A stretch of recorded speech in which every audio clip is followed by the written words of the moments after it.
All things.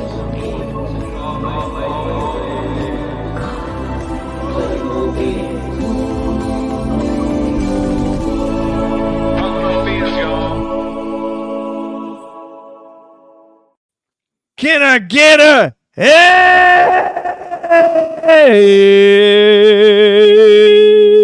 amen for calling all beings? Yeah. What is that? I feel like I should get a harmonica. Yeah. That's we got Money Nathan on the harmonica. Welcome back to Calling All Beings. We got all kinds of things going on tonight. In addition to that pretty face you see, I guess it's down to my lower right. He's like, yeah, I know you talking about me, DJ. But anyway, I'm your host, DJ, and with you ain't kidding, man. Yeah, that's right. We're doing some Brady Bunch business right there. And to my, let's see, that'll be to my right. I'm. You did that to confuse me, Nathan. Is my man, the co-host, co-creator, co-conspirator of fun, entertaining, and positive talk about the phenomenon writ large, Money Nathan. What is up, everybody? Happy Thursday to all of you. We're doing a fireside chat, which is something we kind of do in the summer. This is the first one that we've done this summer.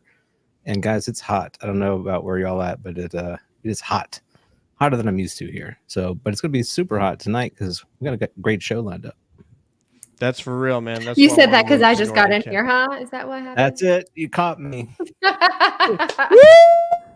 I gotta say, I'm ready for some s'mores. I would like, please pass the marshmallows. Let's go. We're about to introduce that young lady that is just below Money Nathan in this Brady Bunch tree here in a second. Debs, I know it's been a tough time. How are you doing, my friend? I'm doing great. I didn't tell you, but sometimes, as you know, I play video games, and one of my new rides in my video game is a UFO. What? Yep.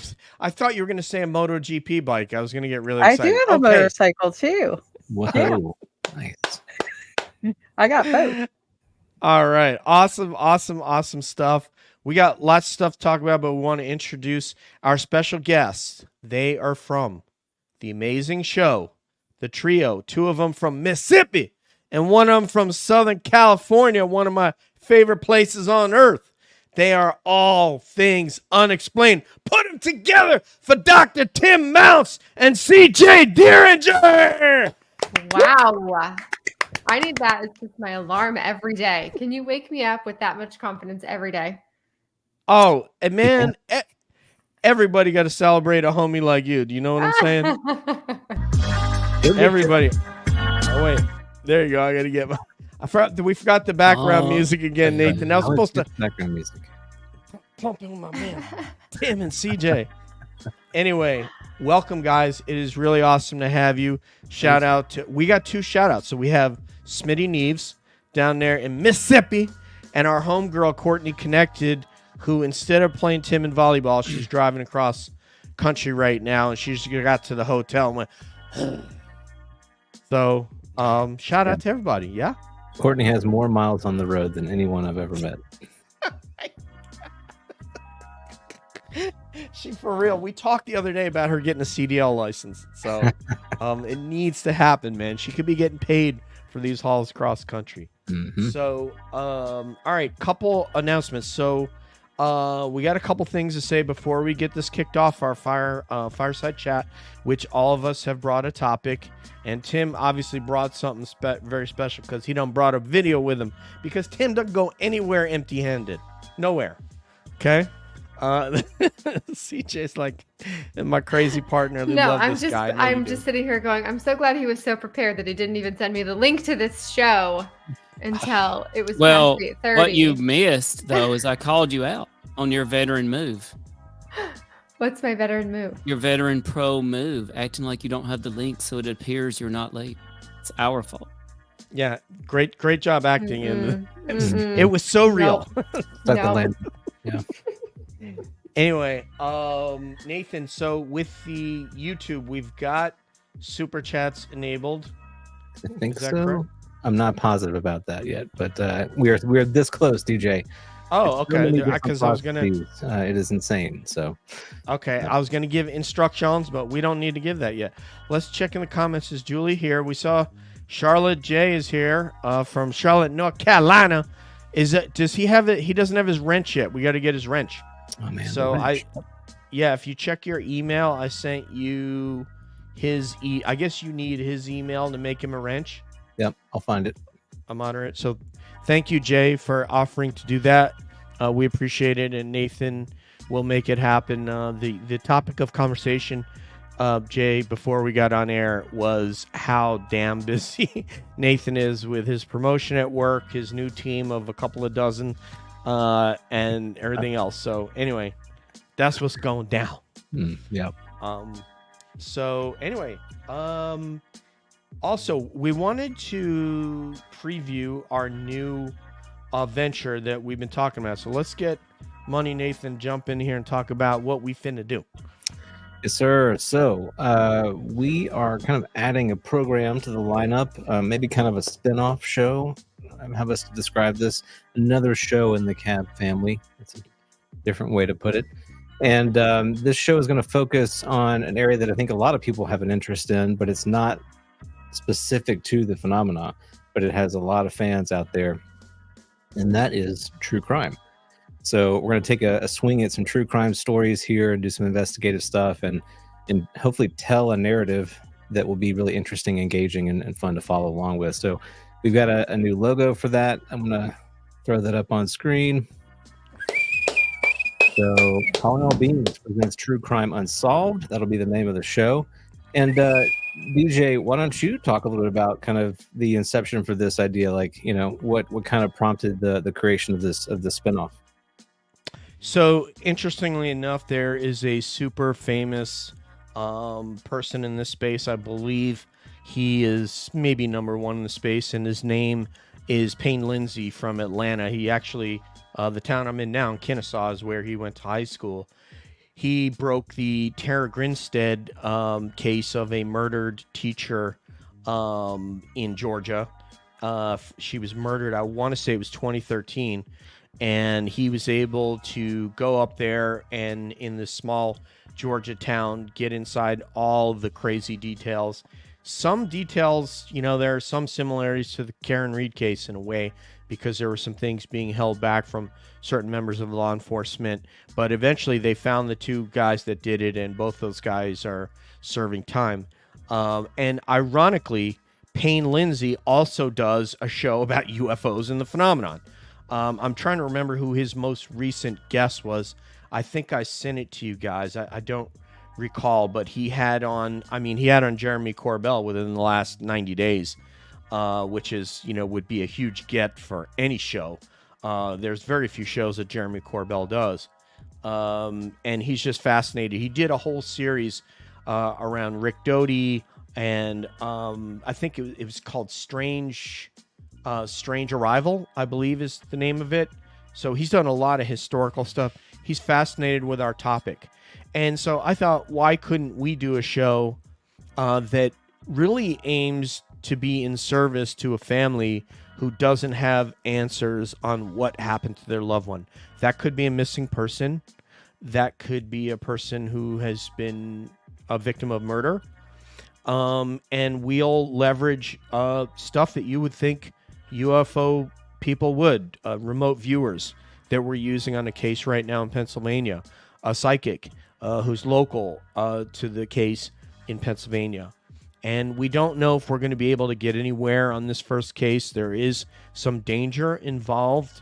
Someone that many people think is the perpetrator of this case has some connections that make him dangerous. And it turns out that a member of our show grew up within 25 miles of there. So, so with all that said, yes, we're going to press forward this case. We may not be able to bring answers to the family. We may not be able to find her, but we will proceed on to another case and try to be in service to the community.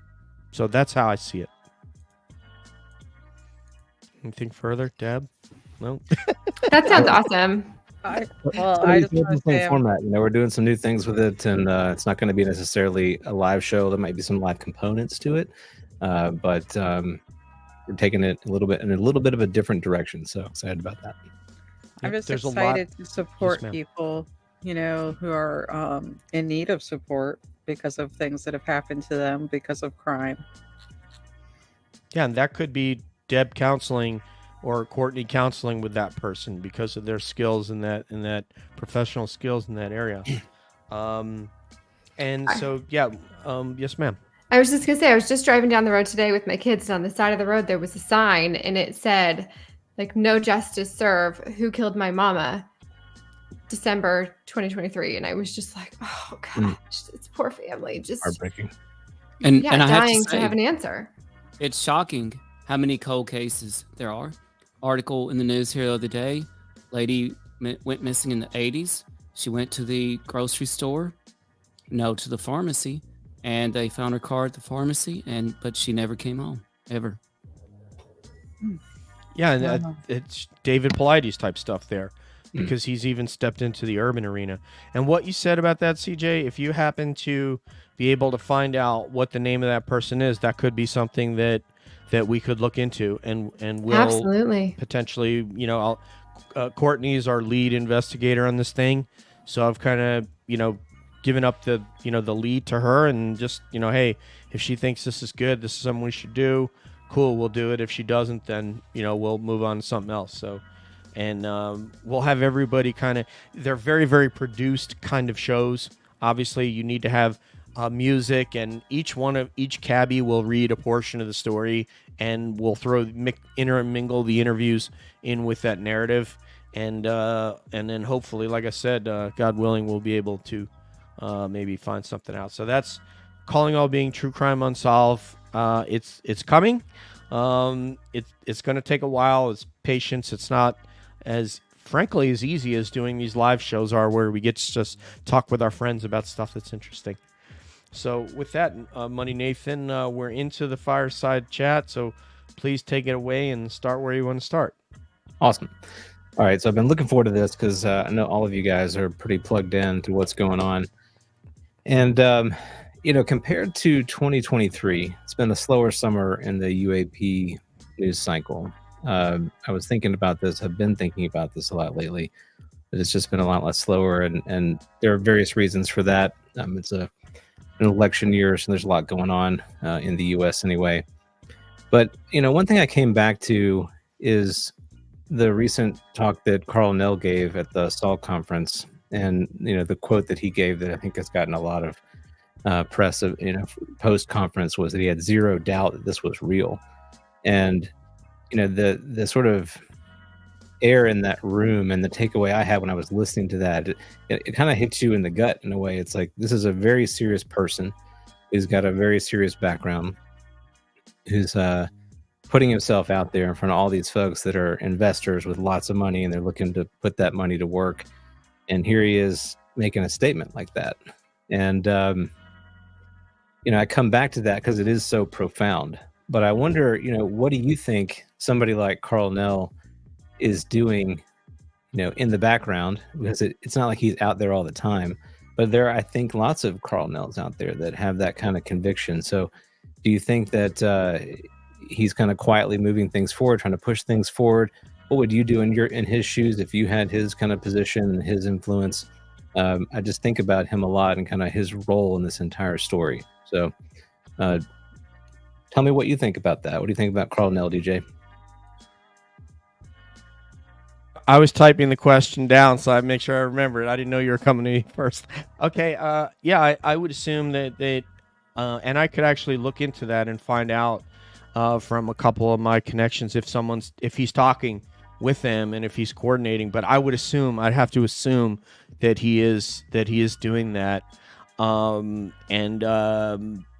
trying to push this forward in their way. So I'm going to make that assumption that he is, and I'll try to come back with an answer on that if my sources know that whether he is. And if I were in his case, in his situation, and I were completely retired, and not going into any kind of service, no clearance anymore, not worried about it, yeah, 100%, I would do it. And let me kind of come back to you on that real quick, because you've got some good experience that I think would be important. So if you are retired, you are in his shoes, and you've got the kind of background that he has, the connections that he probably has. Is it a role where you're kind of never fully, like, quote unquote retired? Obviously you are retired, you're getting your pension, that kind of thing, but you're still plugged in. Like, you have your network. You may, get somebody might call you up with asking for some counsel, like your advice on something, because you have all that experience. Do you feel like that's probably happening? Do you think that he's still fairly connected, and he's kind of working those connections, or people are maybe even interfacing with him who are thinking about coming forward? And I guess alongside that, this goes to the stigma issue. How hard is it for somebody to come forward when they're not retired, to really put their neck out? Whoa. So the first one is a little bit easier. So think of this like you're in a boat, and you have like kind of a trawling motor, and you're leaving the shore, but you're only proceeding away at about 1 or 2 knots. And the further, as you look back, as a year, as let's say, if years, you could condense them down into days. And as you look back, the shore is getting further and further away. Well, that's how it is. Like, if you were to compare someone like Rick Doty, and how many years he's been out of service and out of contact, out of his clearance, and then someone like Carl Nell, who just maybe retired within the last 24 months or less, even 12 months. Actually, he may be just freshly retired, as far as I know, right? If that's the case, then that's what happened. So he's probably still fairly connected, but nobody that is inside should be telling him anything that's going on, but they may be, because of the nature of what a lot of people view as humanity's need to know. Like, and I'll give you an example. I went over to, I used to fly with AFSOC, and then a couple years later, here I'm on deployment in Afghanistan, going into the chow hall. Whoa, there's my guys that I flew with in AFSOC. But the conversation is different now, because I can't say, what are you guys, what kind of missions are you guys doing? Where are you guys going? Who you guys, so I knew right away that there was going to be a barrier there, that we could do a lot of how you doing and that kind of stuff, but I really couldn't, we couldn't have the conversations that we would have. So but I assume maybe that because of what Carl Nell knows and the gravity of this topic, that they may be having conversations that are on a deeper level, because they feel convicted about the topic like he does. Like Dave Grush, so I would assume there could be some of that going on. And what was your last question? I forgot. What if I still active people? Still active. Still active, man. Boy, that is really that is something that's really tough to, for me to pass judgment or what I would do. I wouldn't personally. I wouldn't get involved, and I wouldn't come forward and say anything unless, like Dave, there was something in violate of a lot of law, something that was legal being done. I would have to see something that was so disturbing that I felt like I had to go tell an inspector general or somebody. Fraud, waste, abuse, those 3 big words that IGs work on. Right. Possibly, but other than that, I would probably not be saying anything. Well, let me piggyback off of what you said and kind of rephrase my question for Deb. So I'm going to pass it to her. But so Deb, with these kinds of whistleblowers, David Grush, Carl Nell, their amazing pedigrees and what they're coming out to say in a very official capacity, David under oath. You think they're kind of surprised that this hasn't gotten more traction than it has? It seems like actually, It's interesting that you mentioned David Grush because I let YouTube kind of push videos at me and I listen to those videos. I don't go to a normal podcast channel. I just listen to those videos on my way to work. David Grush was pushed with Joe Rogan because apparently that got put out again because maybe we're in a slow cycle. I don't know. And I was listening to what he was saying, and I'm like, first of all, this is actually a lot for people to digest. It could take years for people to keep re-listening and digest something new. So we don't really need to rush that. People are probably shocked enough, or still trying to deal with it enough, you know. And then second of all, he was saying a lot about things that are happening if you listen to it carefully. He talks about, we brought these people forward. We're having these meetings. So he was telling us things are happening. We're just not going to get to hear about it on X. It's things are moving behind the scenes. I remember when I was at that hearing and I ran into Lou Elizondo, and he wasn't a public face during that hearing. No one knew he was there, but I ran into him and had a conversation with him.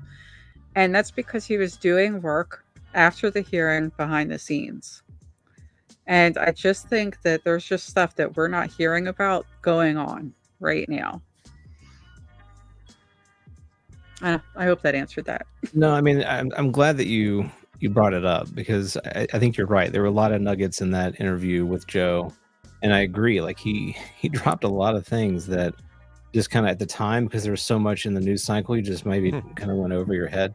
One thing that I remember him saying is that he was emphasizing, the phrasing he used was the highest of the high, if you catch my drift. You go back and listen to it, that he spoke with someone who confirmed this to him, who was the highest of the high, if you catch my drift.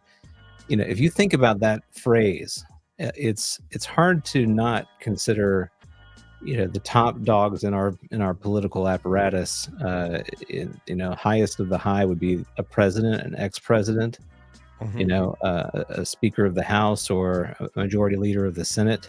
These are the very top people in our political apparatus, or maybe in our military apparatus. So very, very intriguing comment there, that of course he couldn't explain any further than that. So yeah, I'm glad that you brought that up. And Obama did confirm it. Let's not forget that. People ignore that. A president, he's no longer a sitting president. A former sitting president did confirm it. Yeah, Obama and Trump of both. Yeah, I mean, we've had a lot of presidents on record basically giving you a wink and a smile that there's something there. So very, very curious. Well, Tim, what's your take on all that? And Nell, Grush, the reaction to their statements, kind of the lull in the activity right now. How do you view all that? Well, one, I think it's really impressive and terrific, the kind of attention that folks like Nell and Grush are getting. That conference that Nell spoke at, I mean, it wasn't just UFO conference, right? Which, by the way, the mainstream population, for better or worse, just doesn't pay attention to. This was a very diverse conference on a lot of topics, from economics to technology and on down the line, with a whole lot of speakers. Like Carmelo Anthony was there, for example.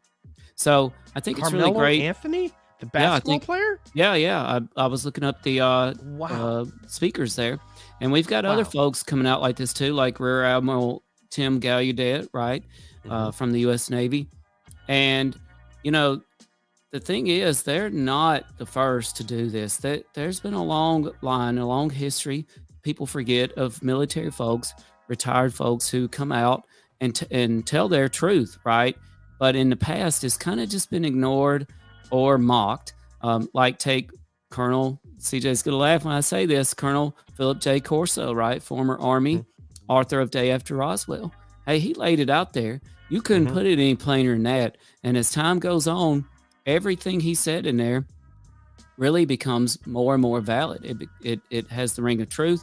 You can't not disprove anything in there. And so much of what he says seems to be being confirmed by people like Grush and Carl Nell. I'm sorry. The only difference is in the past, nobody paid attention. Mainstream folks didn't pay attention. Corso became kind of a laughing stock, and mocked for this. And he was only listened to in really niche circles in the UFO community. The other thing that I think, and I'm going to go out there a little bit here. Yeah. You asked if Colonel is still a part of things. Here's what I believe, and I think the evidence points to this.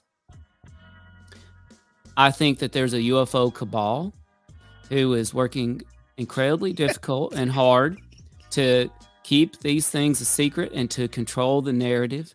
And I think there is an anti-UFO cabal that is trying to do the exact opposite, that is studying crash retrieval fragments that they come in possession of, that is actively pursuing UFO parts, pieces, retrievals, and that they are collaborating with folks like Colonel, because how else could they get it done, right? We got folks out there that are basically telling us what's happening, like Gary Nolan, Stanford professor, right? He laid it out there, hey, if we want to get to a UFO crash retrieval site before the UFO cabal does, let's do it. Let's get to it before they do. Thing is, he said, better be ready for a gunfight. But my takeaway from his comments like that, hey, who would you want on your side going after a UFO crash retrieval site more than Carl Nell? I mean, and a group of scientists, right? Like, what a great movie that would make. But I think that sort of stuff is happening, and that's just my opinion. Yeah, well, I hate to hog this issue, but DJ, your insight here I think is so helpful. But Really? I unusual. do. So the size of the government, right? The size of the bureaucracy, all of the different agencies. I mean, just to echo Tim's point here, I have to believe that is true. There are factions within the government that have guarded this and are doing everything they can to keep it under wraps, and then there are those that have had glimpses behind the curtain and are making attempts to make it more known. And it seems to me, if I'm reading between the lines, that some of the senators know, some of the folks in the House know, but they've also been given some very stern talking tos about, what they can or cannot say. Because if you look at their rhetoric, it has shifted quite a bit over time from when they were initially, exposed to a lot of this, and now they kind of almost have walked back some of it, particularly. Exactly. Let's turn the temperature down a little bit. Gillibrand, I think, is the one that stands out the most, but even Marco Rubio and Mark Warner seem to have cooled a little bit in their statements and sort of tenacity for this topic. Nathan, will you recite just for the group what Christopher Sharp? Oh, were you there for the? You weren't there for the Chris Sharp, but we told you about it on private chat, right? So, okay, I'll say this. I'll say it, but I'm not going to name agencies or spell out. Okay, I've never heard this. This is probably the most eye-opening moment I've had on Cab in probably a year, because it's something like I never thought of. And Christopher Sharp, we did a Saturday show. It's supposed to be fun, and this guy dropped a bomb. And basically he said that, because just to put it in context for you guys, the topic came up is, why do they keep putting this eminent domain in there when they know that the culture of the United States in 2024 is such that nobody is going to ratify a law like that says that the government can come in and just take your stuff if you have any kind of material. That would open up Skinwalker Ranch for them to just go and start digging in there with a backhoe and take whatever they want and anything, right? It's just not our culture. It's not 1947 anymore, where the G-man knocks on your door and says, shut up or I'll kill you. Now there's a cell phone and they're streaming live on the internet if that were to happen, right? So it's a different culture, right? And Christopher Sharp said, oh, yeah, well, I don't know if you realize, but there's word that there are certain agencies that have threatened to reveal certain things about certain members of our legislature that they wouldn't want to be known about themselves. And when you think of that, and when you think about what those agencies might be able to get, that could be internet searches, that could be anything, that could be visits to certain establishments, it could be anything. And that certainly, in my mind, explains why they would put a lark into legislation and try to make you believe that we really want this to pass, but we really don't want this to pass because this would be really bad for us. And I never had that thought till Christopher Sharp came on this show, or had an understanding of why they would keep putting that lark in there. So that's powerful. Well, let's get to CJ, and then we can move off of this topic. Okay. So CJ, I thoughts on kept like writing thoughts down as people were saying things. So I had more and more to say. So the Carl former Nell thing teacher, to me, Holmes. Let me just say that. I know, Former right? teacher. Yeah. Okay, so the Carl Nell thing is very interesting to me because this is not a journalist. This is not a politician. This is somebody that's a retired colonel who has worked for the Pentagon on the UAP task force. So he does have knowledge that a lot of us don't have. He's not just going out there to say things and get attention. In fact, I would think quite the opposite, because I grew up in an aerospace town. Nobody talks about their job. Nobody is allowed to speak about what they are doing at threat that they're going to not just lose their job, but you could face time in prison. Your family is threatened. I know people that worked on black programs in aerospace companies 20 years ago, and they still cannot talk about what they did. So the fact that he's coming out and saying anything is big, because he probably is not supposed to. I guarantee you he has signed things that have said, I will not speak to any of this.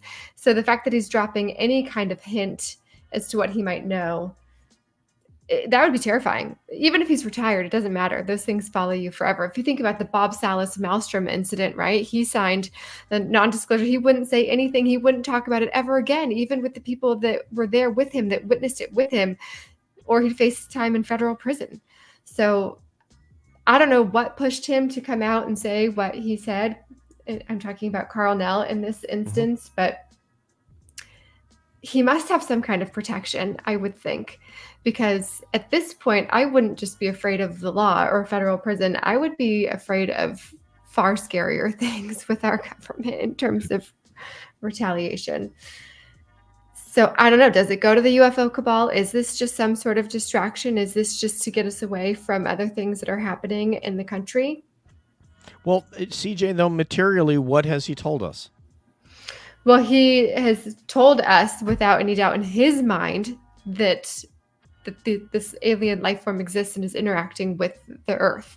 So considering his experience, obviously we are supposed to believe that at least he believes it, right? He hasn't given us any evidence or proof that he's seen anything, just that other people have told. And that's what drives me crazy, right? This like top down, I've been told. Nobody is straight out saying, I have seen it, except for Bob Lazar, right? Now, Bob Lazar brings me to your eminent domain topic. The FBI did come and raid his house. They did come and search for everything. Where's that Article 115? Yes.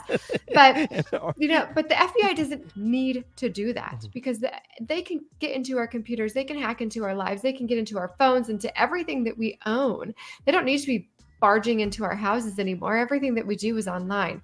So I guarantee you they are searching everyone's information. They're maybe not barging in like they did, like you said, in the 1940s, but they're tapping in for sure. So Julie, our chat moderator, came up with a great name, Jim Semivan. So I'll say this. I'll say this about that, CJ. Materially, I don't think he has said anything that has violated any NDA. He's just saying there is. This does. He didn't say someone told me. He said there is. This exists. This is real. But that's not violating a specific something specific about a program and a program name and a location. That is, where he would get himself in trouble, and he would be in jeopardy, from a judicial standpoint or a criminal judicial standpoint against the UCMJ and all that. But he hasn't said anything like. Risky. Well, it is. I mean, it is, because he's received threats, so it is risky.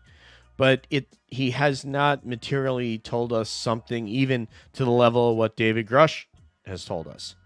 So but other than his comments, So the comments that I have heard, of course, are this exists without any doubt in my mind, what have you. Yep. What else did he say in that talk? Did he give any evidence of anything? That's for the panel right there. Well, that actually, I'm glad he brought it up, CJ, because that was one of the, I think, if you're following this closely, a frustrating moment. That was certainly a moment that the skeptics grabbed hold of, because his response to that question, because they did ask him that, tell us what proof you have of, how do you know this is true, basically was the question.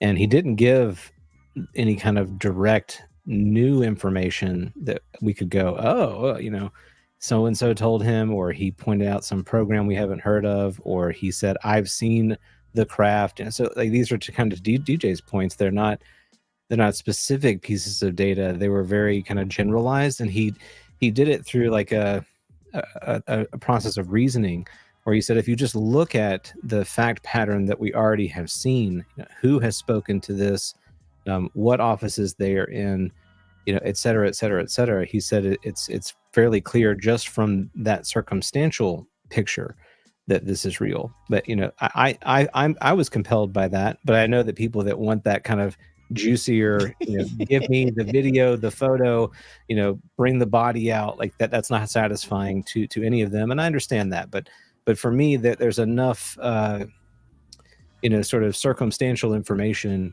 that is being presented, and the pedigrees of individuals who have spoken to this is so strong that I think it makes the case. And Tim, I don't know what you think about that. I'm curious to get your thoughts on, I was just going to say, Carl Nell must be watching the All Things Unexplained podcast, because nobody can talk around a question like Dr. Mounce can.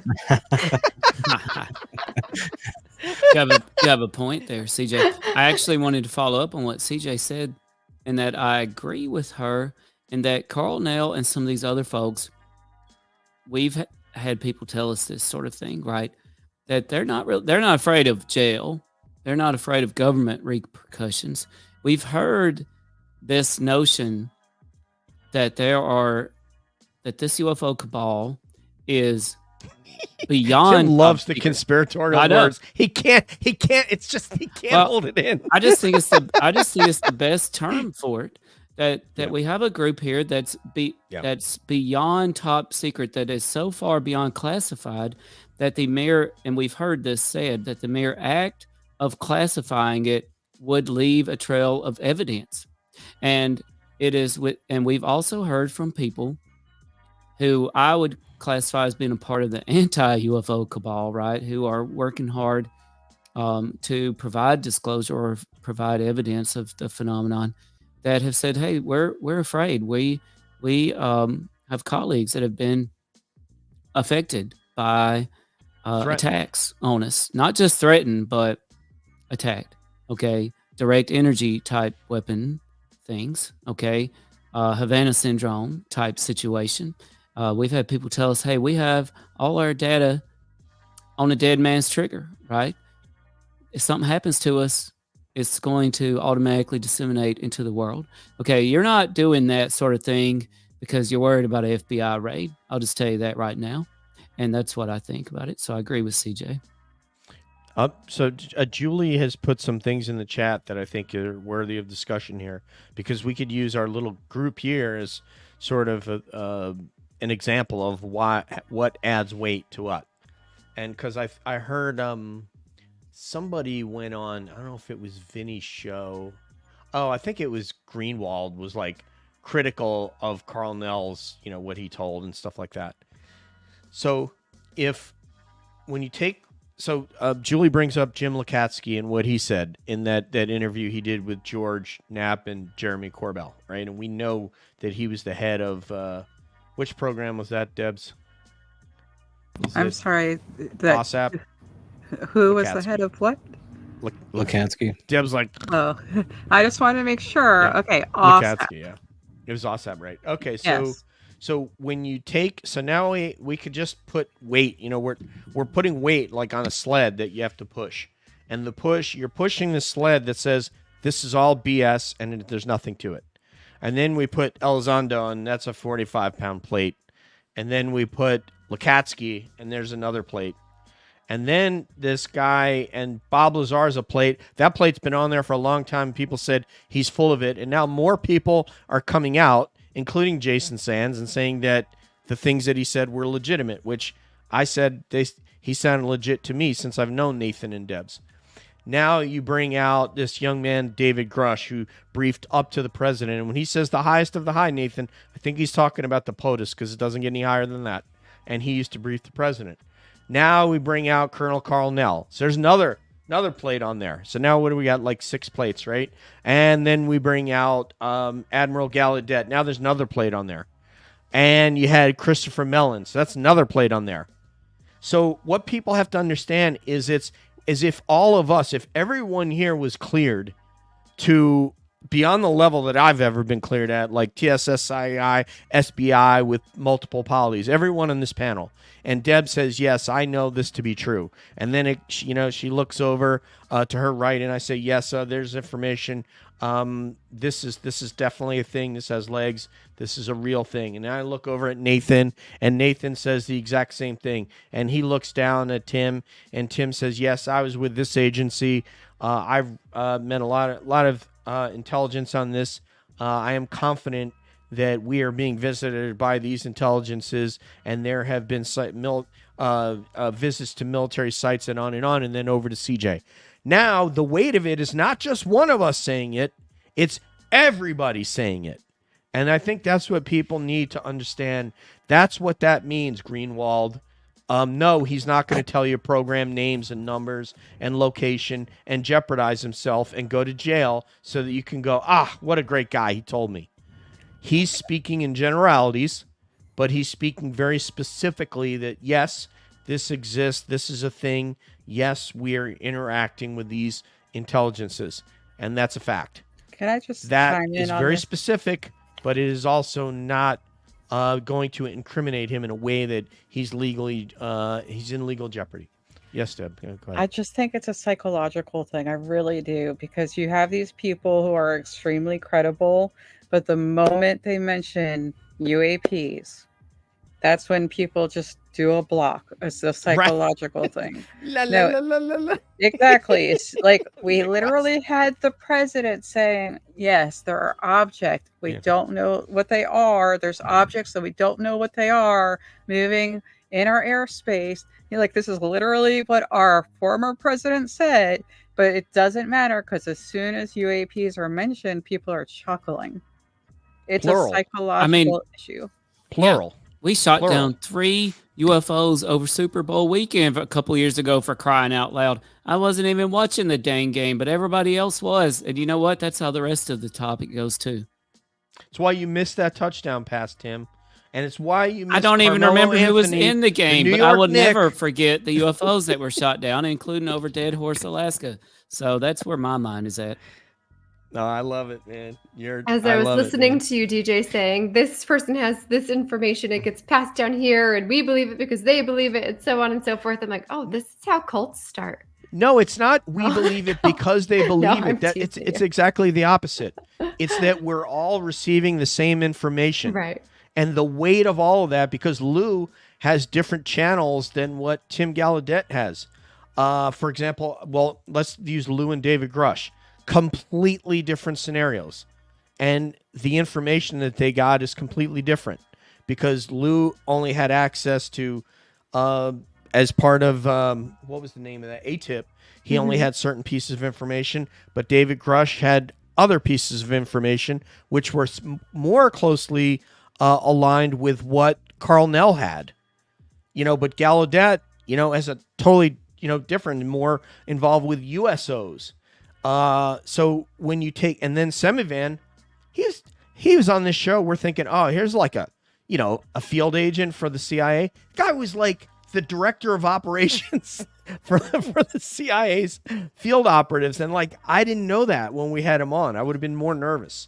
So I'm glad, I guess it's good that we didn't know. So people with totally different tentacles that have this information, and then that Jim Semivan was an experiencer. Did you hear what he said on our show? Did he tell you about that he had an experience in his bedroom? Did you hear that? Yes. Mm-hmm. No, tell us. Well, I'd let Debs or Nathan tell it better than I can. He's basically compared the experience to encountering the Dementors from Harry Potter. Like, that was what the entities were like. And the experience ended up being physical, and he was being investigated, and his wife as well, for what happened to them. So he couldn't go into too much detail for that reason. Yeah, and he also, you could tell he's frustrated with this subject. He doesn't have any answers, and you'll hear him kind of land there pretty often when he does interviews. He just that we don't know anything, they don't know anything. That's why I don't want to tell you, because they don't know really what's going on here. He talked about how he placed all these different sorts of kind of like religious artifacts and iconography all over around his house. Like, it didn't matter what religion it was. He put up all these kinds of things as wards, basically, to ward off this sort of contact. So if you think about someone who would do that, it must have been very traumatizing. And this is a person that isn't easily traumatized given his experience and background, right? So, very, very interesting case. And you're right, DJ, it really kind of wild that he has been as public as he has been. I wonder, though, kind of with your analogy about the plates and everything, one of the common criticisms of that debate is that, just like the American population has a certain percentage of people who are prone to believing in a certain conspiracy, so too are people who are in the military and the government. Like, they're people just like us, and so as a result, they're just as prone to these kinds of things as we are.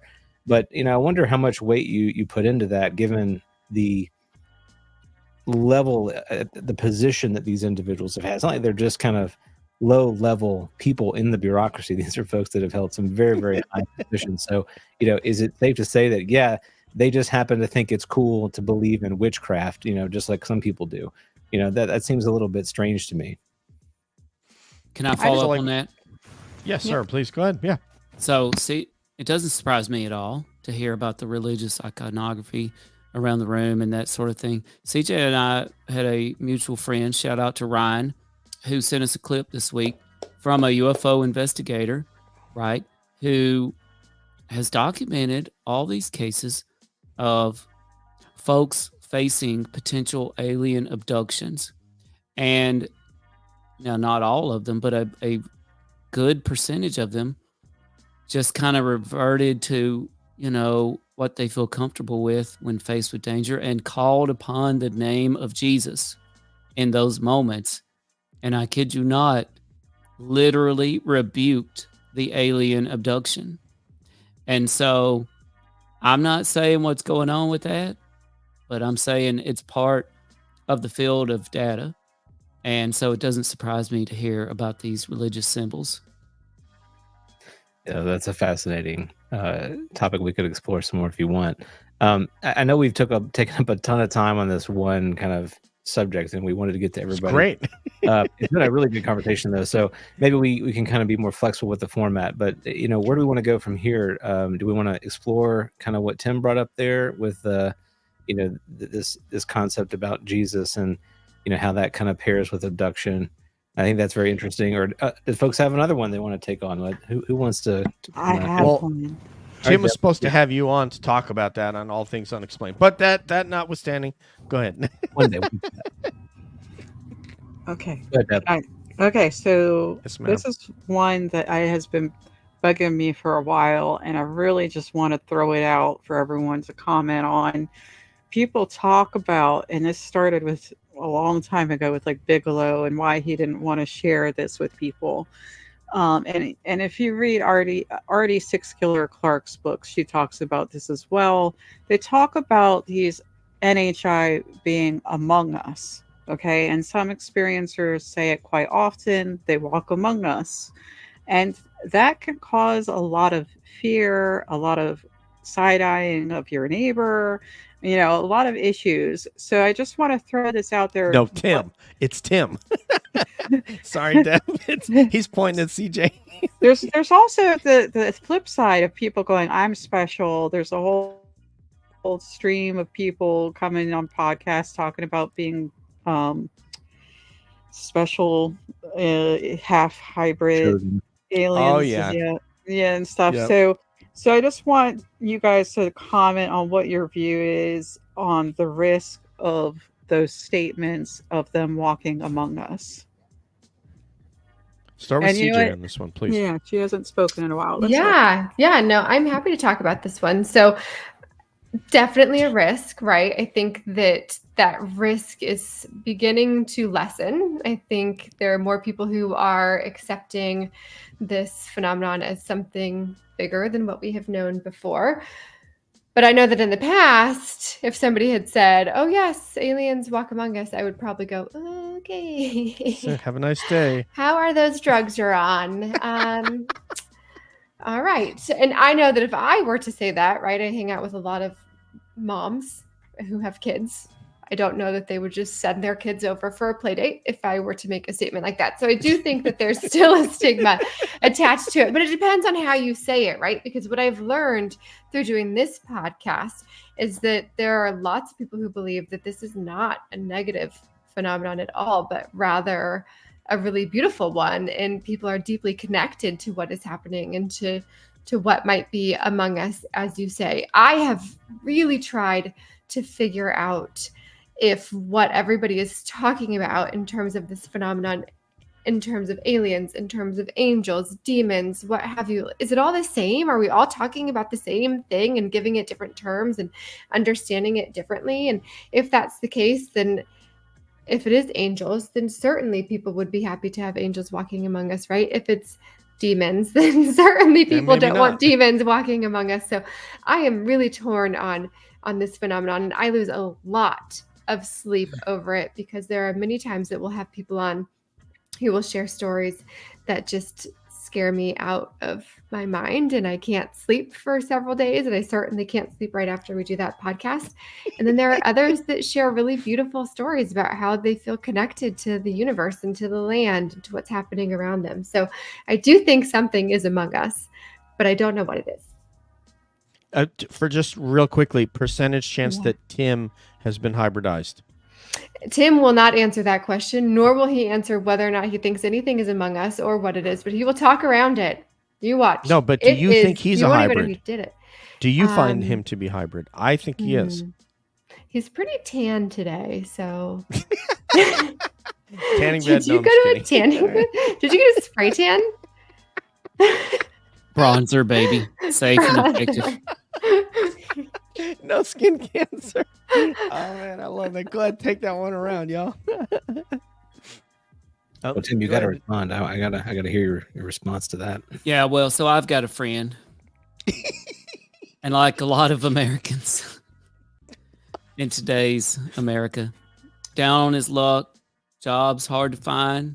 Even when he gets a job, he's just trying to pound it out with hammer and nail, very unfulfilling.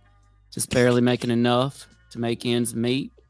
Homeless, living out on the streets. Homeless is rampant, And one day he wakes up, and as fate would have it, and I'm a big believer in synchronicity, he finds this box of shades, and he puts on the shades, and he's shocked by what he sees. Next thing you know, he ends up in the bank with a shotgun. This is what he has to tell everybody. I have come here to chew bubblegum and kick and I'm all out of bubblegum. That's right. And that friend was Rowdy Roddy Piper, and they live. And he woke up, to the folks walking among us.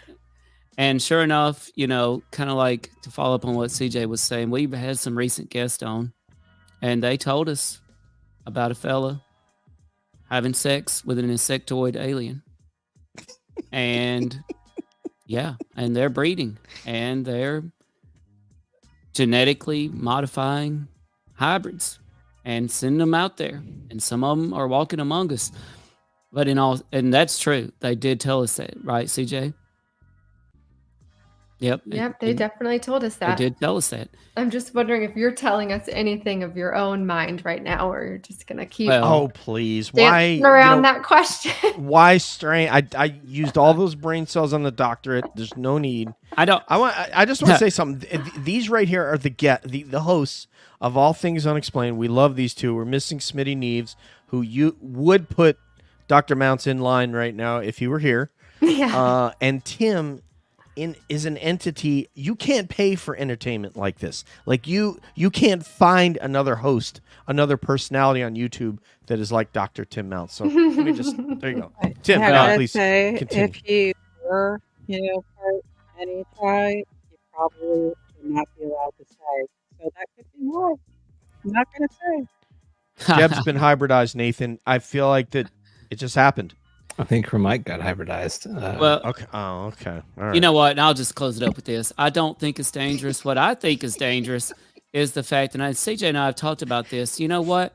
We're not experiencers, but we would get a lot more attention if we claimed to be experiencers. If we said we've been abducted by aliens, if we said that, you know what, we have orbs visiting our backyard, if we said we had film of something, we'd get a lot more attention. And next thing you know, we'd have to say something more outrageous. And so that, I think, is the real danger in this whole story, is that people, do get a lot of attention from this. There is sometimes some monetary gain from it. And just like in the 50s, when folks would get paid to go on radio shows and they wouldn't get invited back unless they had something bigger and better to say the next time. And it just keeps building and building and building. We got folks out there that are getting their own TV shows from the producers of Game of Thrones because of the UFO books they wrote. And this literally involves real life people, scientists involved in the phenomenon, who are now becoming celebrities.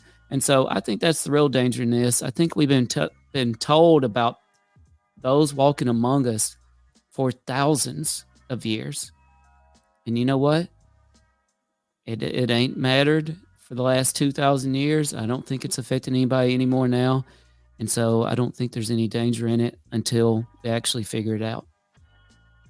Well, I mean, they don't have to have health insurance, so I think there's some unfairness there. But anyway, Nathan, what's your take on that? I hadn't even considered the health insurance angle, but that's a good one. That's a good one.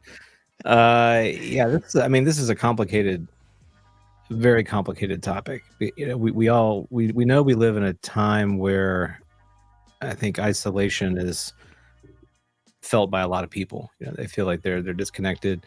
They feel like they have the centers of meaning that used to be very strong in our culture kind of all drifted apart in many ways. Now it's very much kind of what you think is the meaning, and you can build an algorithmic world around that, a bubble that you feel very comfortable in. It reinforces those ideas. So it's a pretty fertile ground for anything goes kinds of thinking, right? And you have to be very, discernment is the word that you hear used a lot, because you have to exercise a lot of discernment when you get stories like this and you hear, they're living among us, they're walking among us. Well, I mean, how would I know that? Some people have such a strong conviction that is true, and it's very compelling. I'm an empathic person. I like to trust people. I'm optimistic. When someone tells me, emphatically, that they believe this to be true, they know it to be true, I tend to want to take them at their word. It's not been something that has been in my lived experience. So, Tim and CJ, you guys, can understand that very well. I think, our panel can too. It's not as much in our lived experience. And so we have to kind of put ourselves in their shoes and say, well, maybe just because it hasn't happened to me doesn't mean it hasn't happened at all, right? It could still be very possible. And I think that's the space that we kind of occupy as podcasters who haven't had experiences and are digesting all these stories. You kind of hold them in a certain kind of suspension. But, coming back to what Tim said earlier about history and these events that have occurred throughout history, I mean, this is really hardly not a new phenomena. People have been communicating with other entities for centuries and have been talking about it. And honestly, it's been more normalized in our human history than it is now. We've only very recently come to call that madness. But in the past, we've called that just being a religious person, being a fervent believer, having a strong connection with the divine. These are people who would have been elevated in prior societies, not denigrated. So we really flipped that narrative quite a bit, and we've gotten very comfortable in that flip, thinking that we've got it figured out now, whereas they are a bunch of provincial idiots, And I think that is that kind of hubris is really getting in our way. So it's It's very interesting. I mean, I think we're all looking for that more tangible kind of proof, but I also think we're leaning into proof in a way that this may not necessarily adhere to, in that kind of hard science proof type of form. And I think people have that's hard to hear, because what are you saying? Like, I can't get hard science on this. And I'm saying, well, maybe our approach to understanding reality isn't really the full approach to understanding reality. And so if we keep looking at it through this narrow lens, we're never going to see anything outside of it. And Like can I Matt follow said- up on that real quick? Really Yes, do. go right ahead. Yeah. With what Nathan said, I'm sorry, but CJ brought up the cult earlier, right? And so I kind of want to backtrack on what I said in terms of Great the band. danger. And I think we have to be careful. People realize this is a very polarizing topic, and people want to believe, right? They want to believe not only that, but they want to be a part of a group, and there's a lot of people out there that need a leader and need a cult of personality, if you will, to tell them what to think and tell them, what they want to believe is the truth, and it is happening. We have to be very careful with that, because folks, like Jim Jones, they're a thing, and so CJ and I have heard a lot about the potential for a new religion emerging from this topic and things. So I think that all of us who do want to believe, we have to be careful that we don't fall for anything. We have to stand for something. To quote Aaron Tippin from Prime Country, had to stand for something or fall for anything. All right. Diana Polka said that's why she studied it, because it's an emergent religion. Yeah, exactly. I disagreed with that initially, but maybe, I always will revisit my thoughts, and maybe I was wrong about that. And I always like to tell people, I don't want to believe anything. I either believe or I don't believe based on what my criteria is, and I don't need to to subscribe to something so that I feel fulfilled. So I don't I tell this really comes up in Bigfoot a lot, because you have people that want to believe that this is just an undiscovered primate. You have people that want to believe that it is a human ape hybrid, and you have other people that want to believe that it's completely paranormal and shows up and disappears and all these kinds of things. And I don't want to believe anything. I believe what I believe based on having heard lots and lots of narratives, and I have had a UFO sighting, by the way, but that notwithstanding, really, it's been so long ago and it was so brief that it wasn't as profound as a lot of people in the chat here that have actually had a real experience or had recurring contact, like Darren. So I believe, based on, just like any of us, you hear a narrative from someone and you have to attach a certain value to that narrative based on how credible you think that person is. And also, like Tim said, what do they have to gain? Are they trying to become popular? Are they trying to become a content creator? Are they trying to get that could be part of it too. The reason why I brought up those guys earlier that we mentioned and we stacked up all those plates is one of the components of some of those guys, not all, is anybody can say anything. I can say, I know this and I believe this and I want to bring this to the public. So if I didn't give up anything in that endeavor, you might say, oh, well, DJ's running his mouth again. But if I quit my job and I gave up $150,000 a year job with a retirement for life, now that person's words mean more to me than someone who's just running their mouth on Twitter about what they know and what they think. Because someone said, I'm putting my skin in the game. Here you go.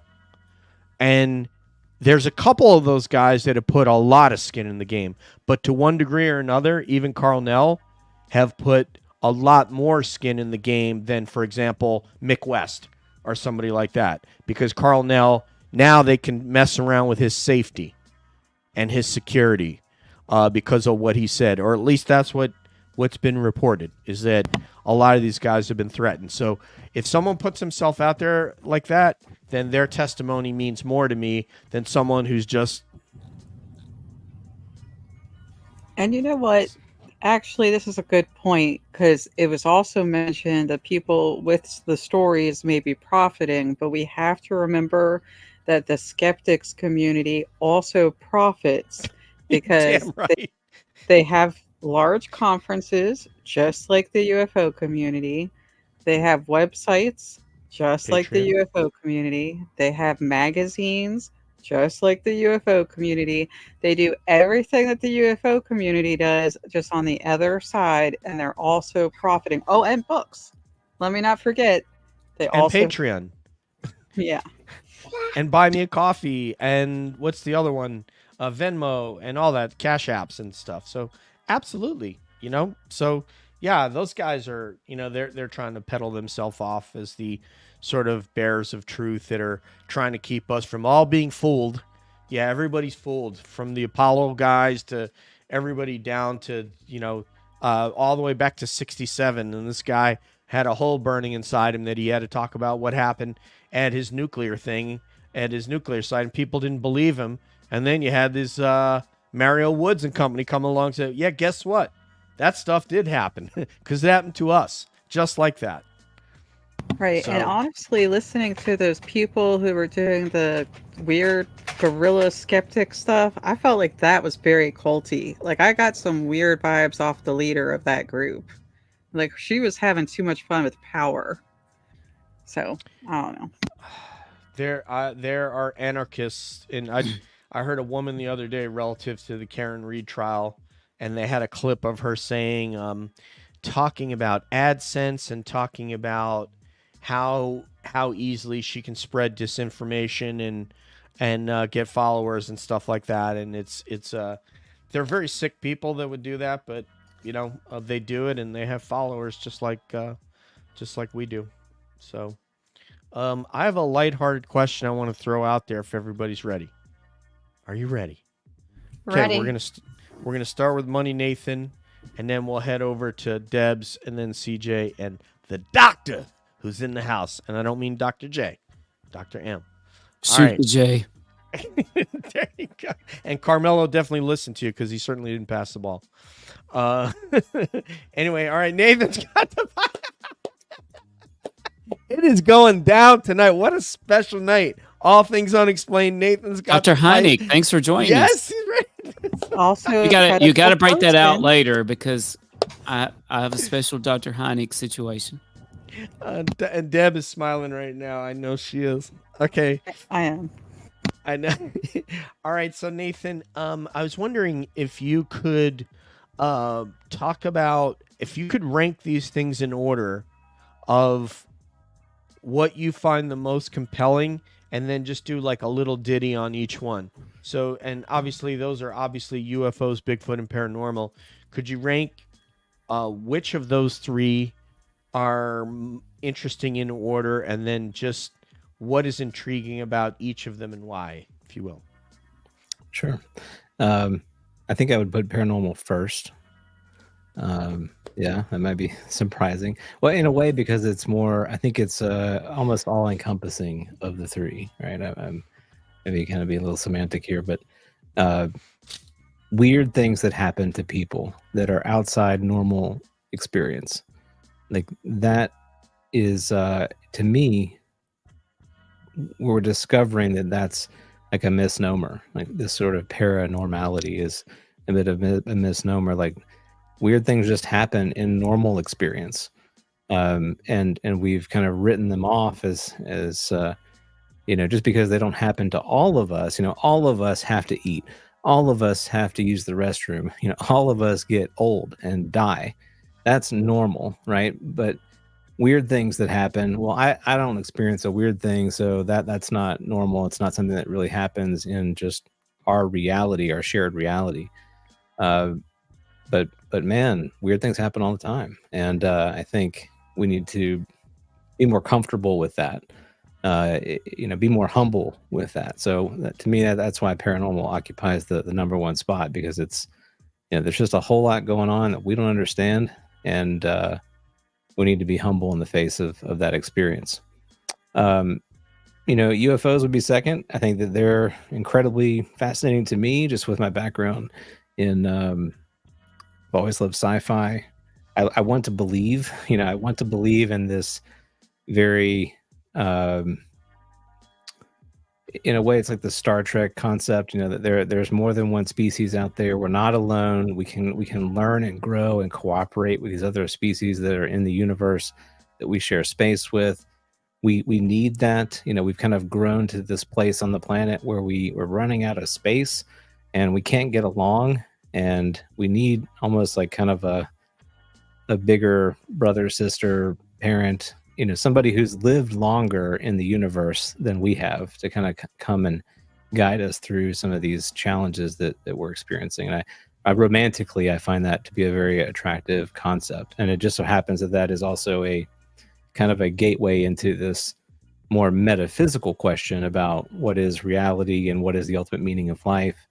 What is the purpose of my life, your life, why are we all here? So that's kind of a gateway drug to that. So, and then Bigfoot would be third for me. I think it's super fascinating. I do think it's credible. The experiences that you and I have heard from folks, DJ, are very credible. There's something out there. I mean, again, that kind of fits into that. Just because you haven't experienced it doesn't mean it isn't there. And there's a lot of wilderness in the world. I think we've all gotten this place where we kind of get really comfortable. Like, I live in these four walls and I've got this device and it's been manufactured. It's very fancy. It's technology. And, we've forgotten that like most of the world is actually still wild space. And we've just sort of colonized this little tiny piece of it. And so, yeah, there's a lot of weird stuff out there that is really interesting. Bigfoot being certainly one of those things. Thank you. That's a great answer. And yeah, it was a little bit of a surprise. And before I pass over to Deb, I just want to say that Matt, all of us here know Matt Knapp that are on the panel today, and one of his paranormal, because he grew up in a house of paranormal, but something that happened out in the driveway where he was with another Bigfoot investigator leaning up against the car, and a physical being came running by them. When he tells you, it's going to blow your mind. It's chilling what this figure was, that was human but not quite fully. I don't know. He has to tell it, but it's going to blow your mind when you hear it. It's very chilling. So I'm sorry. We got to get Matt back on though. Debs. Okay, so I'm going to approach this from a different way. I'm going to give you my top one is paranormal. And the reason is because it appeals to my interest in science. I believe there's a lot of science in the paranormal that hasn't been identified, and spirituality, both of them. My second one is UFOs, because I believe that appeals to my interest in nature, because I believe what's going on with UFOs is very much related to the natural world, actually. And then my third one is Bigfoot, and I find the appeal there that it kind of relates to anthropology and our own history as well, because I believe they're related to us. That's my approach to Bigfoot. So those are my three in the order of my interests. And, it's very easy to see how they're attractive because of what they bring when you go and look into them. So, yep, simple and to the point. They're fascinating. CJ, my friend. Well, I just have to shout out to the commenter. We are on a farm, which, by the way, the name is fantastic. The way that it's spelled, that's great. But they asked, is it Bigfoots or Big Feet? And I was dying inside because one of our first show, actually, that Tim and I did, I knew nothing about Bigfoot. I was like, is there one Bigfoot? Is this like a race of species? Is it Bigfoots, Big Feet? I didn't know. So, and to be honest, I still didn't know. So thank you. It is Bigfoots. And CJ's mom commented on that show and asked, can Bigfoots catch COVID? Yes. Yeah, we had lots of good questions about Bigfoot. So, okay, interestingly, mine all line up in the same order as you guys. And I wish I could just take Nathan's answers and repeat them.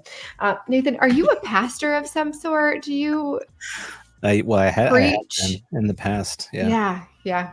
I can in tell. Another life. You have a very beautiful, all-encompassing grasp on life. So thank you for sharing all of those thoughts. Okay, so mine definitely starts with paranormal, which it did not before starting this podcast, but we started the podcast with UFOs. And then everybody that I know came to me with their paranormal stories. So it's very much tangible to me. I have intimate stories that people have shared with me about things that they have seen or experienced. And so I can recall those more easily. I feel like it's a lot smaller. It's more present in my everyday life. And then UFOs, because I do love the search for something greater than ourselves, just this concept that we live in such a huge universe, and it would be really naive to think that we are the only ones that exist in it. And as Avi Loeb likes to say, we are proof that there is intelligent life exploring the universe because we are doing it. Intelligent, I guess, is debatable, but we are doing it.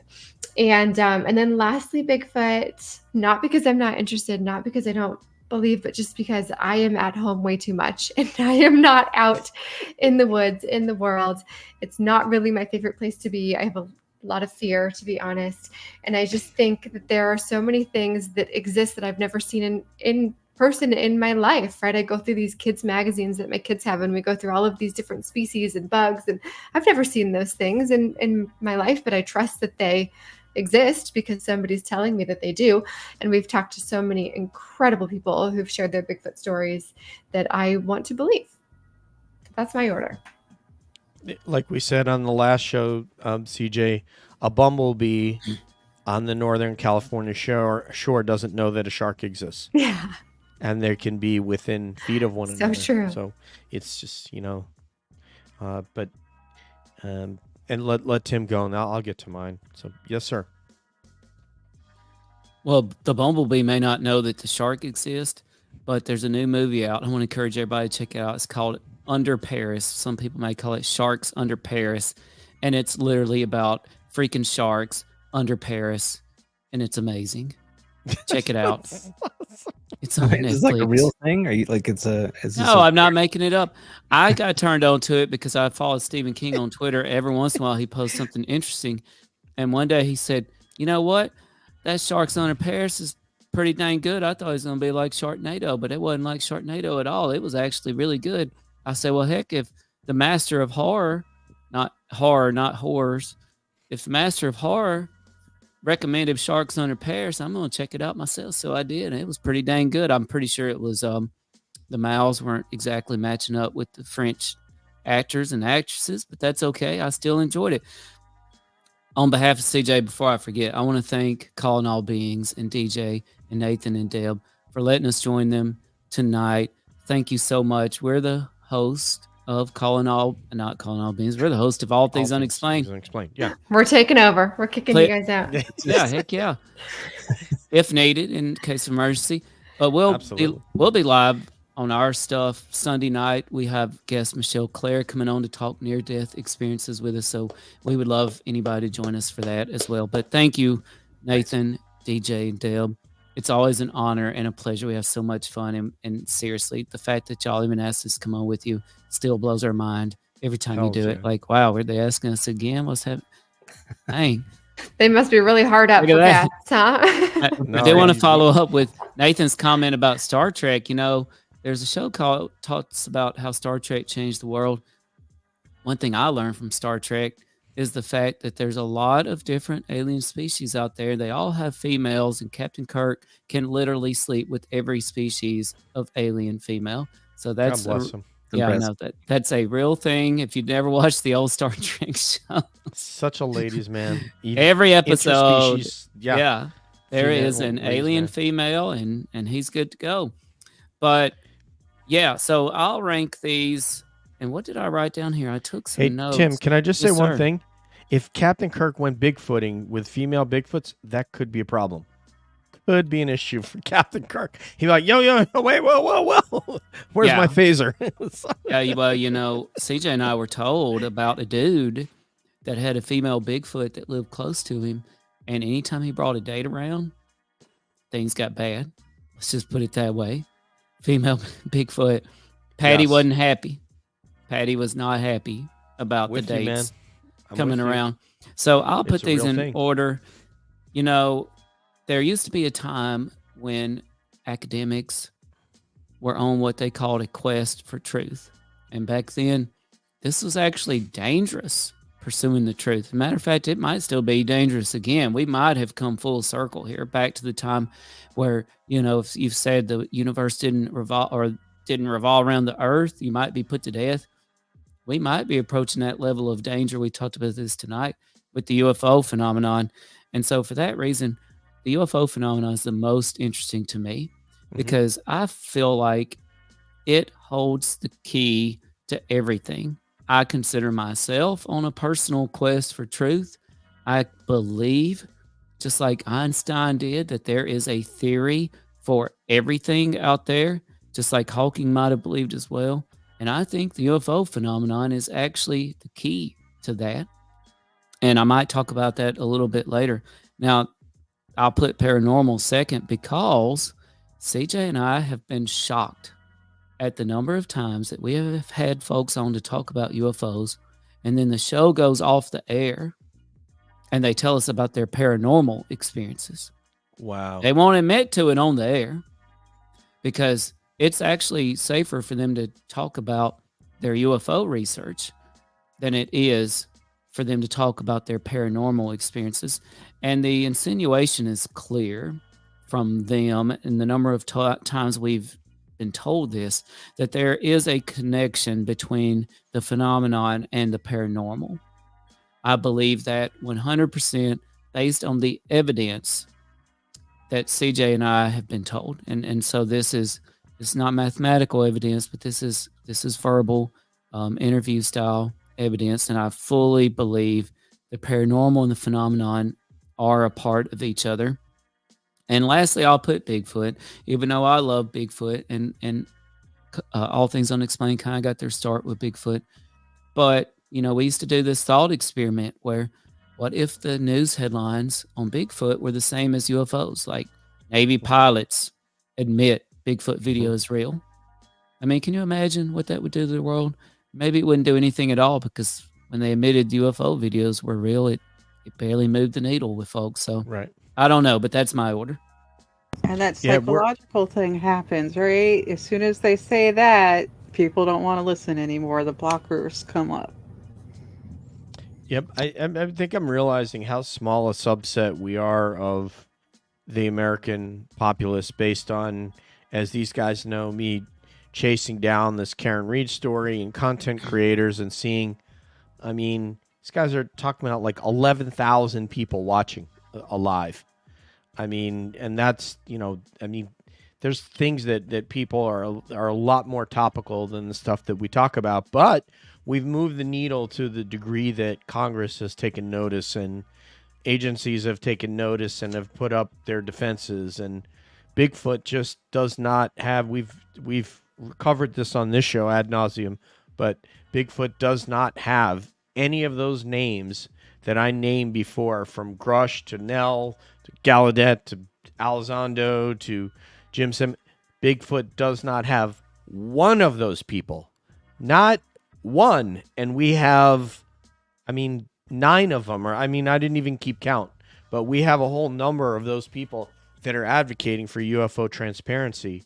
And meanwhile, the Department of the Interior probably has a special access program that has information about this topic, because there have been reports of 18-wheelers hitting these things, and then all of a sudden state troopers cordon off the area, and next thing you know, there are black Chevy SUVs, Yukon XLs that come in, and the next thing you know, it's not there anymore.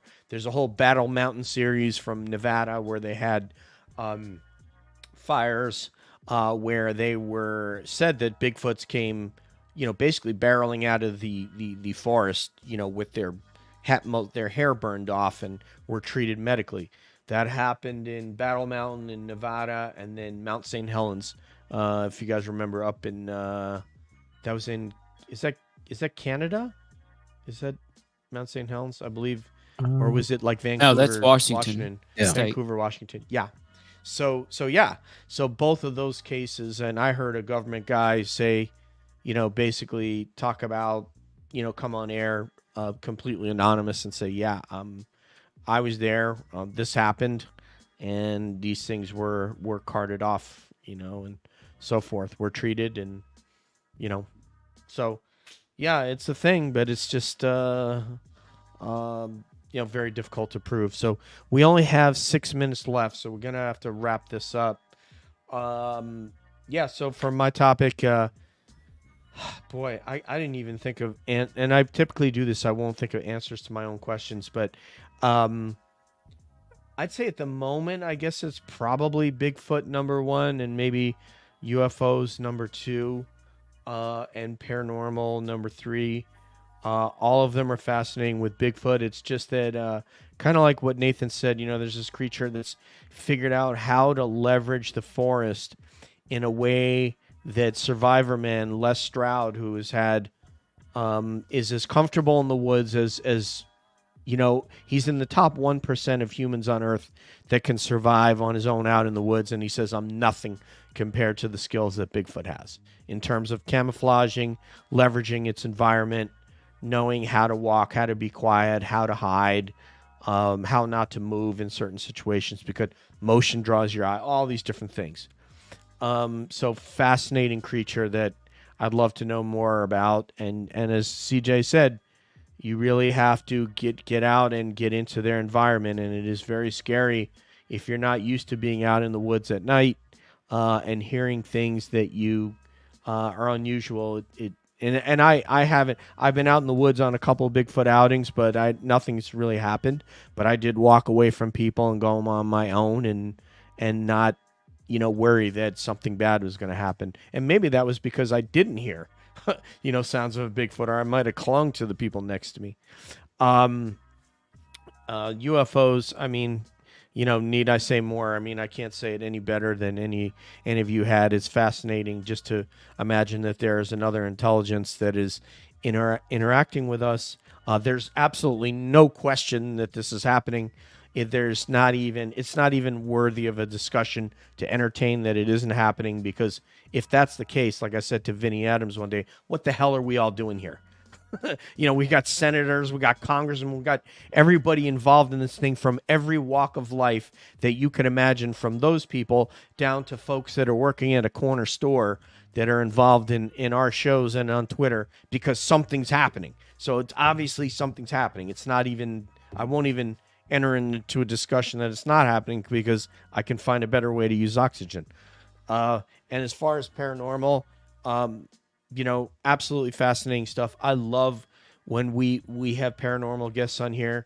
We don't do any kind of numbers, and without question, they're some of the most fun shows to hear what it's like. And I just love the courage of the people who will go into places where these unexplained things are happening that are viscerally fearful,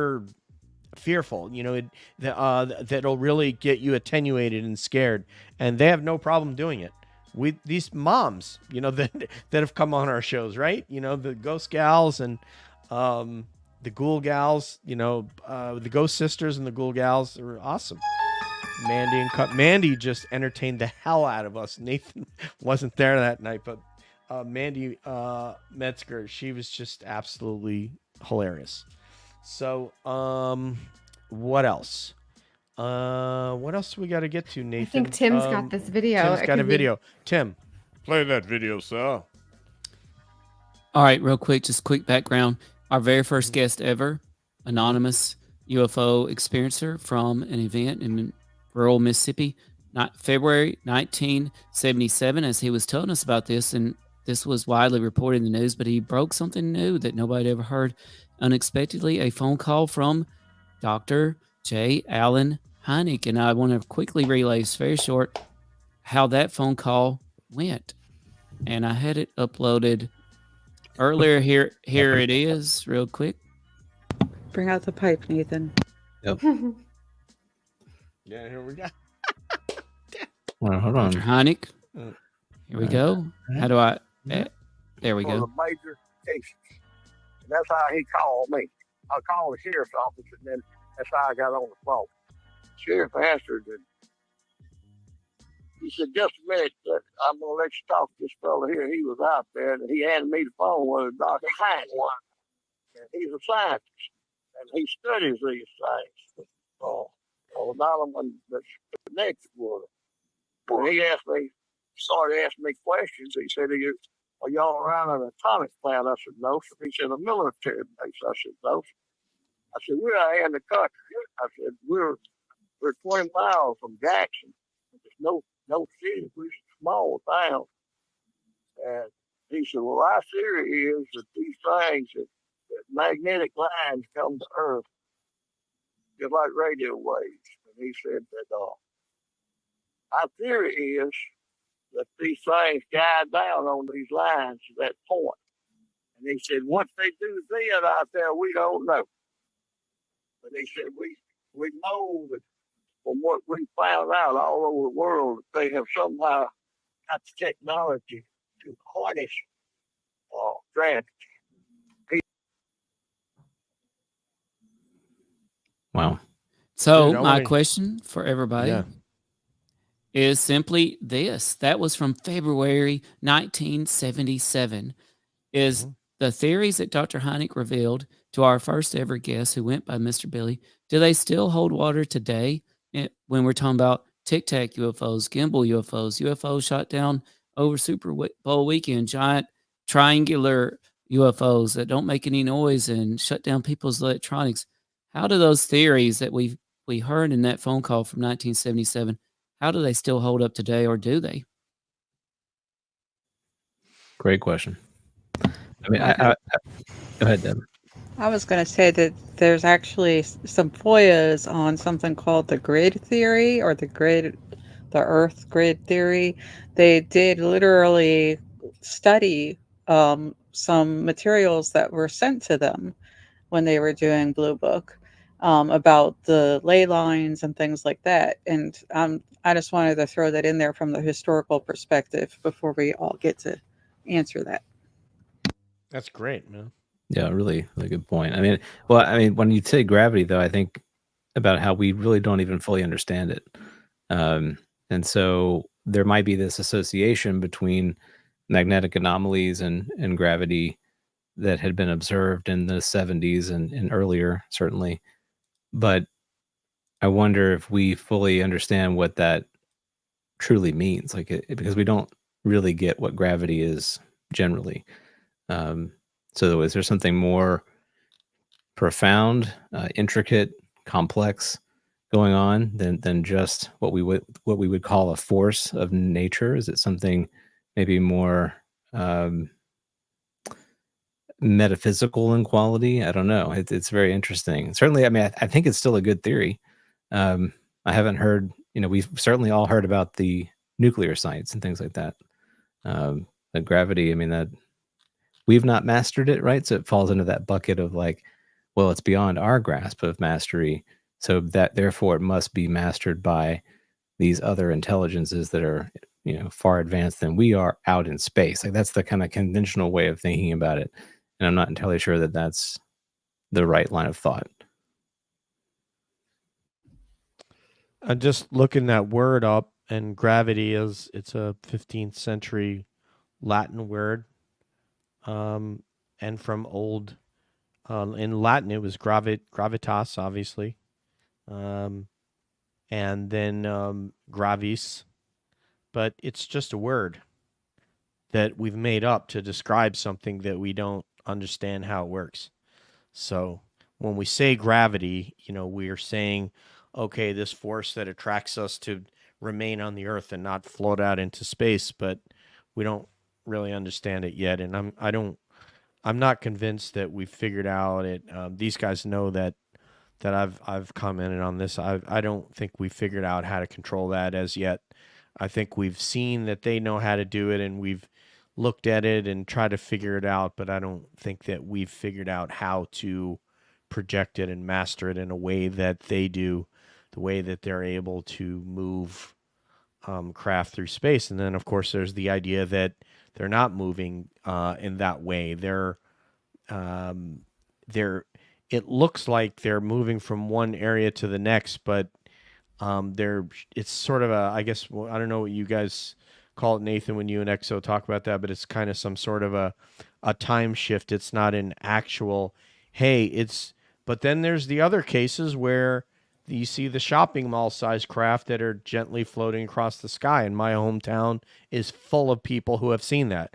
I don't know, Tim and CJ aren't aware of this, but I have a hometown podcast that I do occasionally, and we did a UFO episode, and I had, half a dozen people. I mean, I've talked to a dozen at least of that have seen these huge triangle craft floating across the sky in our hometown, which are kind of display a different characteristic than what Tic Tac did, for example.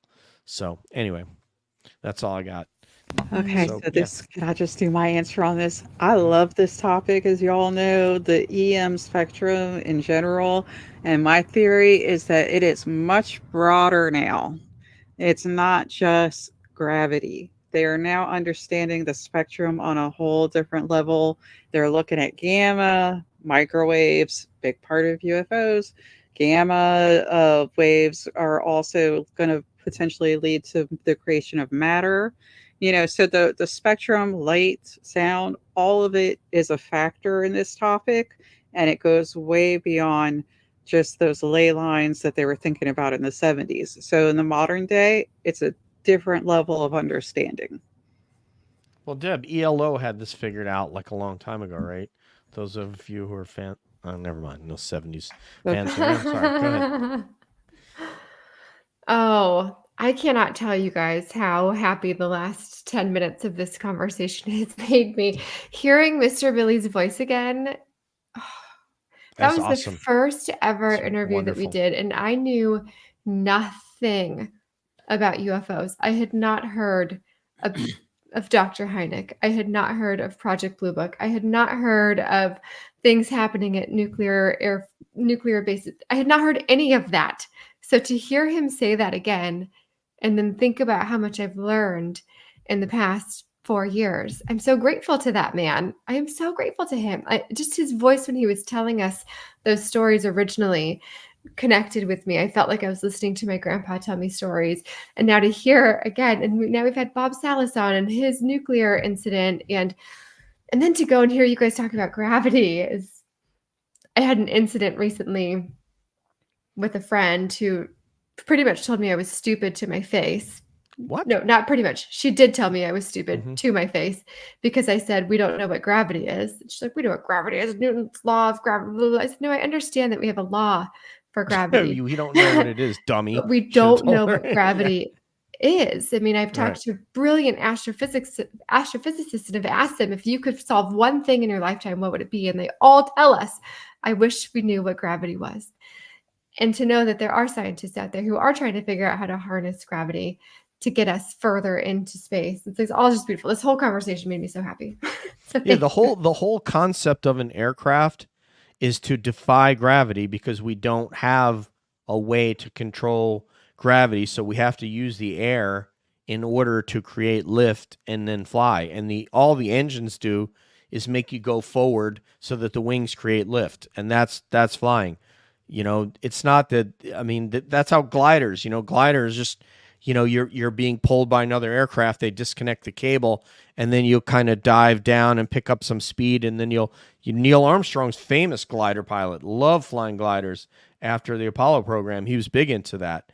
But that's the whole thing, is that if we knew how to control gravity, then we wouldn't need air to burn gas and fly aircraft. But we have to have the engines just to put those specifically shaped wing forms through the air. And as soon as you manipulate that wing form, meaning the shape of that wing, the angle that they are, they're super duper swept back when you guys jump on like a brand new 737 or an Airbus 380, they're very much swing back. And then you'd see the aircraft I flew, they're straight across. And it's because those two aircraft are for a totally different purpose.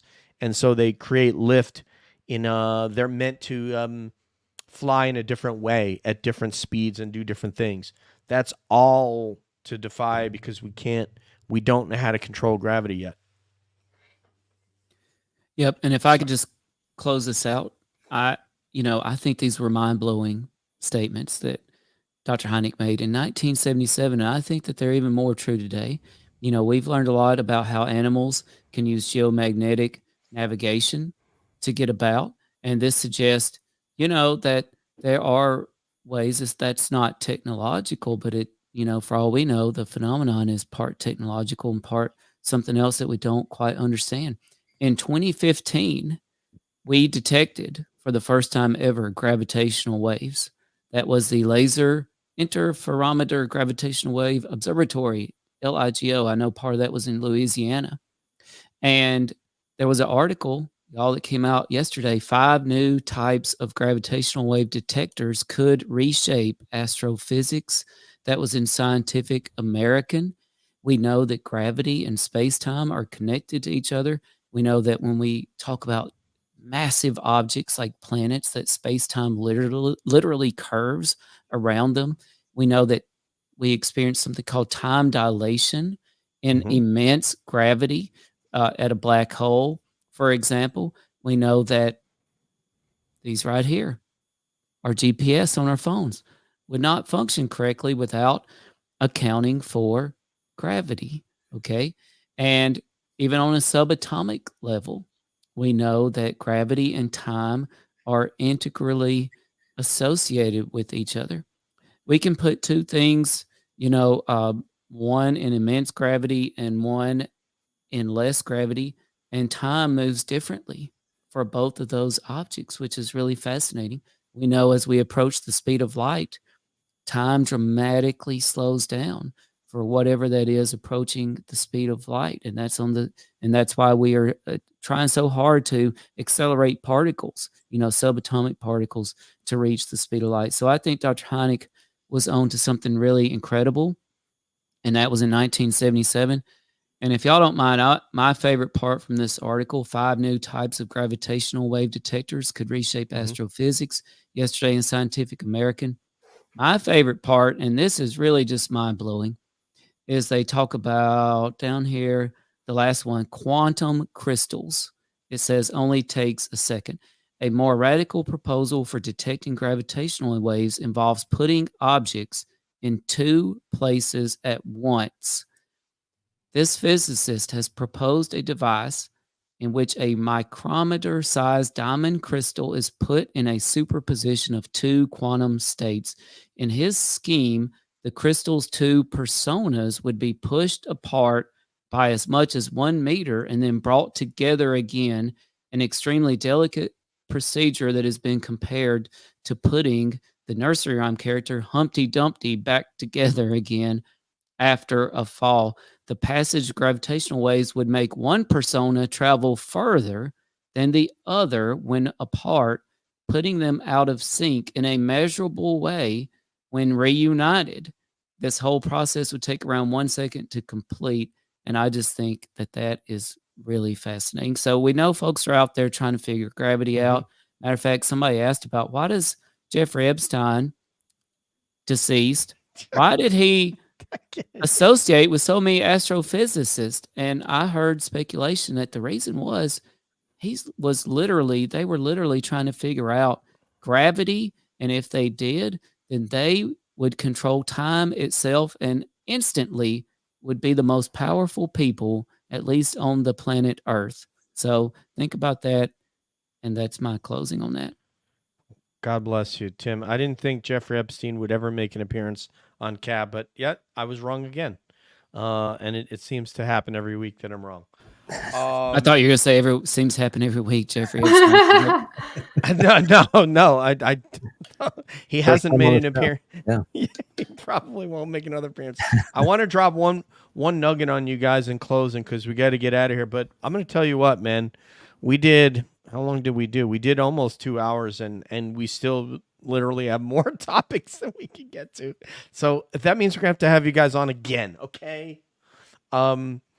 So speaking of, Tim and I have talked a lot about the help me out with this, the alien interview, and Jon Stewart. We've both spoken with him. Both shows have interviewed John, and I have a new kind of like a new source that I spoke with this week, and that I don't know how the hell that topic came up.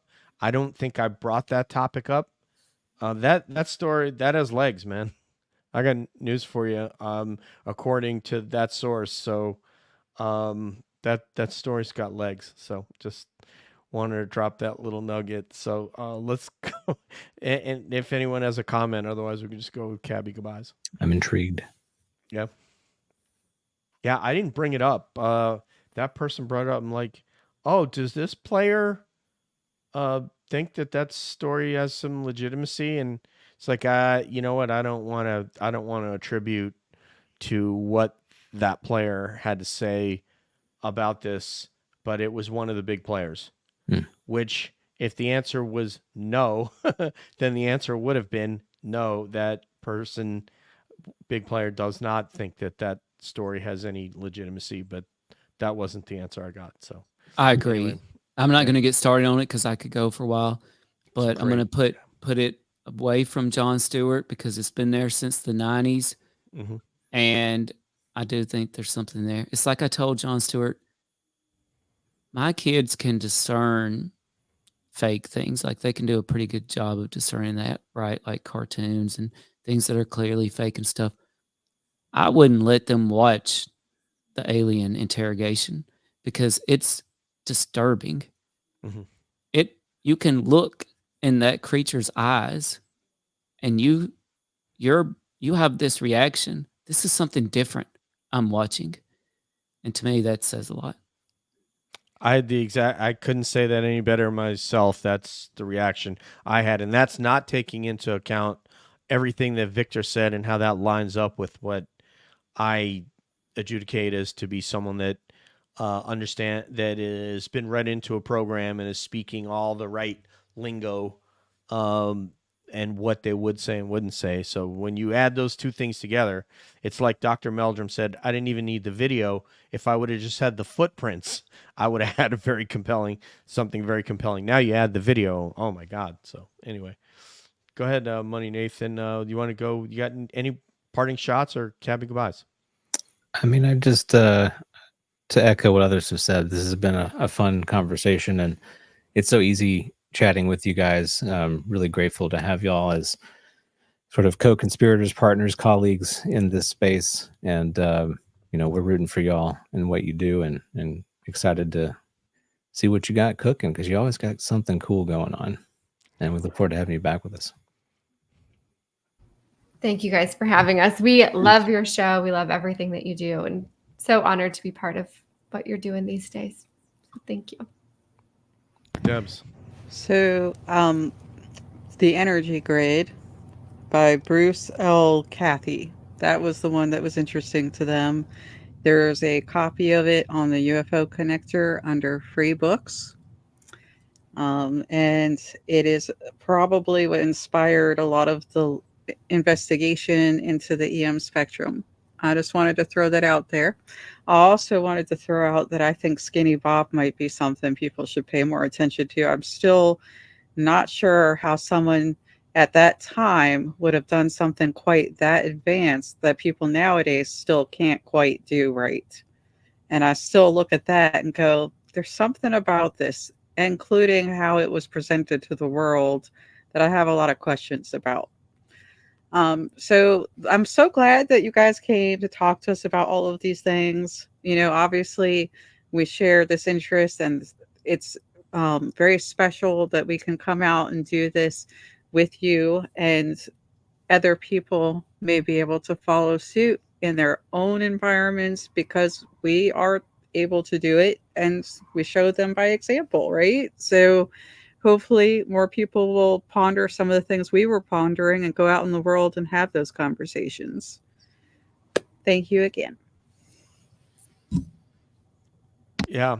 I'll just close with these are the hosts of All Things Unexplained, sans Smitty Neves back in Mississippi.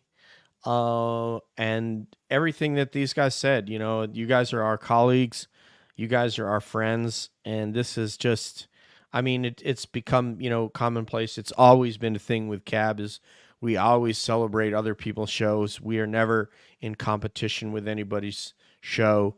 We're super happy for the success. We have to thank you on air because you guys are responsible for getting us Thomas Winterton, which was great. and you connected us with the young lady at the History Channel to be able to try to get somebody else on. But man, that was a blast. And we're just super duper appreciative of you. Your stuff will be, and Tim, anything you send me or whatever I can scrounge will be in the show notes to include your Twitter handles. And it's just an go honor. follow me. I've got 30 followers on Twitter. Yeah, go follow. Show. What's her Twitter? Can you make her put her in center stage there? Unexplained _ CJ. Thank There you. you go. Okay, thank you. Tim's on the ball, man. The PhDO. So on behalf of CJ Dieringer, Taking that BS to another level. and Money and Tim and Debs and Money Nathan, this is DJ saying peace out. One love. We'll see you down the road. And of course, we're always wondering what's up around the bend.